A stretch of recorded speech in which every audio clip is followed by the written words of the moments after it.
ইকরা যখন মারা যায় তখন ইকরার মা কেঁদে কেঁদে বলেছিল আলভি আর আলভির মা মিলে আমার মেয়েটাকে মানসিক অশান্তি দিয়ে মেরে ফেলেছে। আজকে বুঝলাম ইকরার মা কেন এই কথাগুলো বলেছিল। ইকরা চলে যাওয়ার পর থেকেই রিজিক ওর দাদির কাছেই থাকে, আর রিজিকের দাদি প্রায়ই রিজিকের ছবি পোস্ট করে। তো আজকে দেখলাম একজন ওনাকে কমেন্ট করেছে ইকরার এই ফ্যামিলিতে বিয়ে করাটাই ভুল ছিল। ইকরা বড় লোকের মেয়ে, তাই আলভির নজর দিয়েছিল আর বিয়ে করে শেষ পর্যন্ত মেয়েটাকে শেষ করে দিল। সেখানে আলভির মা রিপ্লাই দিয়েছে এমন, যা দেখে বোঝা যায় যে ইকরাকে তারা কেমন ভালোবাসতো। সেই টিপিক্যাল শাশুড়ির মতো ইকরার শাশুড়িও বলেছে ইকরার বিয়ের সময় ইকরার বাবা মা নাকি একানা স্বর্ণের গহনাও দেয়নি, এমনকি রিজিক হলে নাতিকে দেখতেও তারা কিছু দেয়নি। ইকরার শাশুড়ির এই রিপ্লাই থেকে বোঝা যায় যে তারা আসলে ইকরাদের থেকে অনেক কিছু পাওয়ার আশায় ছিল। আলভির সাথে ইকরার বিয়ে দিয়েছিল এমন পাওয়ার আশাই। সত্যি বলতে ইকরা মেয়েটা মানুষ চিনতে ভুল করেছিল।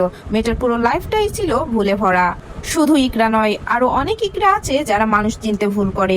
এজন্য আমার মতে পরিবারের পছন্দ মতো বিয়ে করাই ভালো। তাতে কোনো সমস্যা হলেও পরিবারকে পাশে পাওয়া যায়, কিন্তু নিজের পছন্দে বিয়ে করলে পরিবারকে কিছুই বলা যায় না। আহারে, ইকরার কত আদরি সন্তান ছিল রিজিক, আর সেই সন্তান এখন মায়ের আদর ছাড়াই বড় হচ্ছে।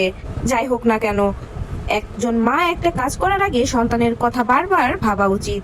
ইকরা তো মরে গেল, আলভি আবারও বিয়ে করবে, কিন্তু ছেলেটার কি হবে? ছেলেটা এতিম হয়েছে, আর যার মা নেই তার দুনিয়াতে কিছুই নেই।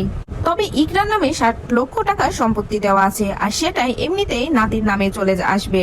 রিজিকের দাদি বলেছে রিজিকের দাদি নাকি রিজিককে একটা সাইকেল কিনে দিয়েছিল, আর সেই সাইকেলও রিজিকের নানি নিয়ে গেছে। এখন কথা হচ্ছে তাহলে ওই সাইকেলটা কি রিজিকের নানি চালাবে বলে নিয়ে গেছে নাকি? যত সব ফালতু কথা।